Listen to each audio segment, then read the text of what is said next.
उन्हाळ्याच्या दिवसांमध्ये भाजीपाला सहसा उपलब्ध होत नाही. अशा वेळेस निरनिराळ्या प्रकारच्या चटण्या पानात भाज्यांची जागा घेतात आणि जेवणाला रुचकर बनवतात.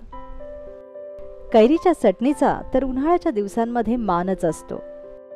मग आज बनवूया कैरीची तांबडी चटणी.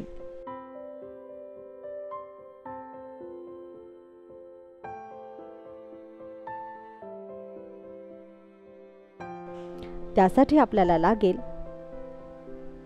2 कैऱ्या, 4 ते 5 सुक्या खोबऱ्याचे काप, 8 ते 10 लसणाच्या पाकळ्या, 5 ते 6 सुक्या लाल मिरच्या आणि चवीपुरतं मीठ.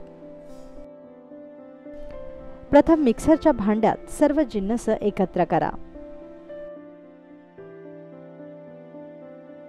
मग त्यात चवीपुरतं मीठ घाला आणि गरजेपुरतं पाणी घालून ही चटणी वाटून घ्या. कैरीच्या तांबड्या चटणीत आवडीप्रमाणे तुम्ही चिमूटभर साखर किंवा गूळ घालू शकता. सुक्या लाल मिरच्या वापरत असल्यामुळे या चटणीची चव आंबट आणि तिखट असते. तयार झाली कैरीची तांबडी चटणी. झटपट तयार होणारी कैरीची ही तांबडी चटणी तुम्ही घरी नक्की करून पहा आणि आपल्या रोजच्या जेवणाची लज्जत वाढवा.